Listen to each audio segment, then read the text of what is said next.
What's up, guys? It is your Lord and Savior, Enigma Hood. So today I want to talk about the recent controversy surrounding this blogger named Suey Park. If you've been watching Thunderfoot's videos, maybe you know a little bit about her. Apparently, all of this controversy started with a petition to get the football team, the Redskins, to stop using that racist name and to change their racist mascot. And then it started to get even worse when Stephen Colbert, whatever, made a rather tasteless joke on his Twitter because I believe Suey Park was the champion of this, and then she's Asian American. Then Stephen Colbert wrote this tweet. I am willing to show #Asian community I care, introducing the Ching Chong Ding Dong Foundation for Sensitivity to Orientals or whatever. And then that inspired Suey Park to stage these protests and create the #cancelcolbert, which has gotten a lot of controversy as a result.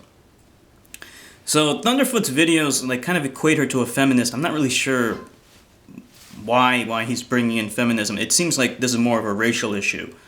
So the question is Suey Park a racist? Well, she's been making some very provocative comments, basically saying stuff like non-whites can't be racist or only white people can be racist. And well, is she correct about that? Of course, it's absurd. You can be any skin color and be racist. There are racist black people. There are racist Indian people. There are racist Asian people in Japan, especially. There's a lot of racism in Japan, unfortunately. It all comes down to the human instinct. The human instinct is tribalism. A lot of people like to say stuff like, "Oh, everyone is racist." I don't like that saying. I don't like that assertion. I like to think of everyone is tribalistic. Okay, we are all tribalistic to a certain extent, but racism, no, I don't buy that. But anyone has the potential to be racist, including non-whites.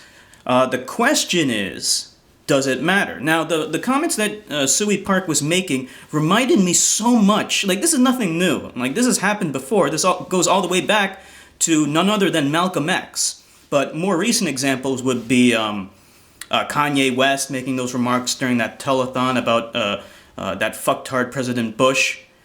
President Bush. And also the black guy a couple of years ago saying, asking the question of how do we eliminate all white people. And then Suey Park, she was asked a question in an interview. How do we get white people on our side to fight against racism? And then she said, I don't want white people on my side. And that reminded me so much of Malcolm X. You might not like me comparing her to Malcolm X, but honestly, that is what Malcolm X said back in the day. He said those exact same remarks. And, while she's wrong and he was wrong for espousing those beliefs, I can understand why they're so angry. It has to do with indignance and insensitivity to racial issues. And I don't think Thunderfoot was going about it the right way by denigrating this clear case of racism against Native Americans, the Redskins, and their football team and their racist mascot, by pointing out more egregious forms of racism against Native Americans. No one is doubting that there are much more severe problems, pernicious issues regarding discrimination against Native Americans. Okay, the very fact that they're not even around anymore is the egregious issue. They were eliminated off of the face of this country. The genocide was enacted in this country against them, and now they live in some of the worst areas of the United States. Now, while that is a much more severe problem, it doesn't in any way denigrate the fact that having a football team called the Redskins and that mascot is racist. This is a two wrongs make a right fallacy. I mean, think about it. If there was a team called the Blackskins and then you had like this blackface mascot, how well would that go down? I imagine not so well.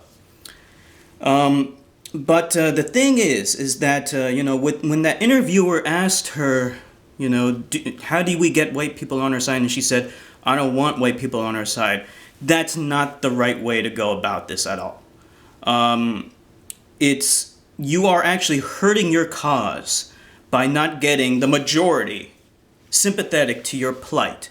It's counterproductive and it's non-conducive towards your goals. If you want to work towards eliminating racism, you need to get the majority, which happens to be white people, sympathetic to your cause. And guess what? There is plenty of proof out there that this works. Most of my subscribers are white people. Most of my friends are white people. Every single girlfriend I've ever dated in my life was white. And they all espouse the same beliefs that I have, and they all despise racism as much as I do.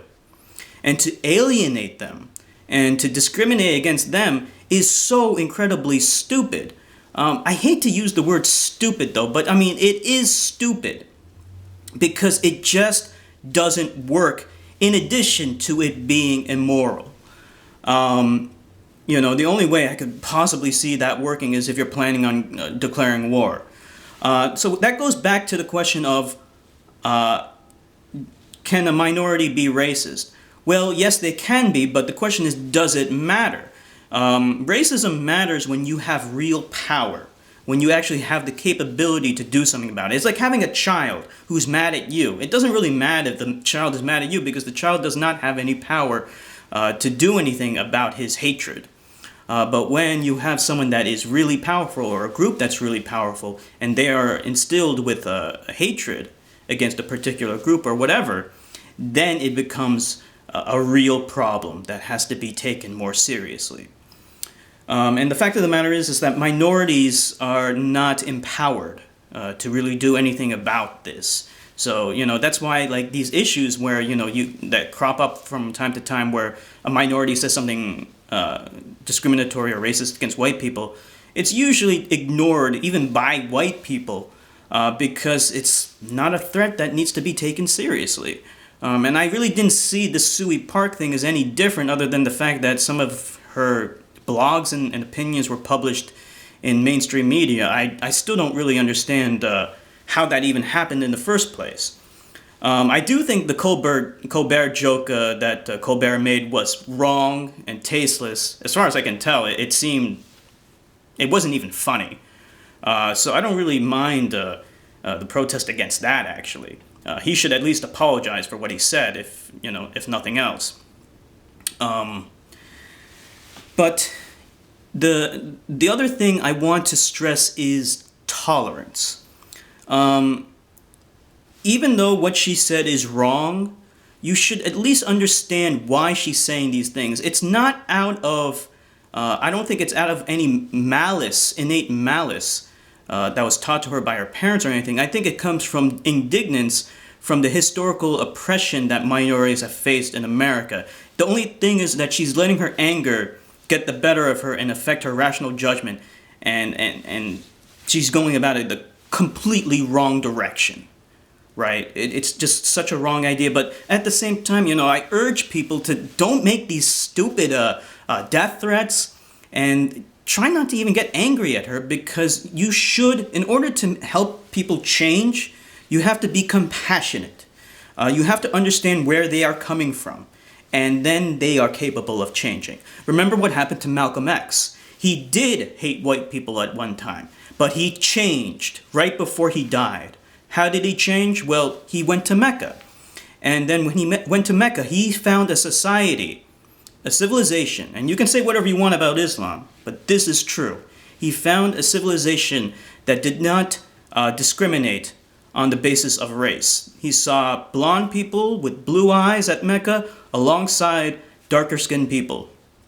And the one thing that united them was their religion. And I have my problems with religion, I definitely have my problems with Islam, but when he saw that, he realized the error of his ways, and then he changed.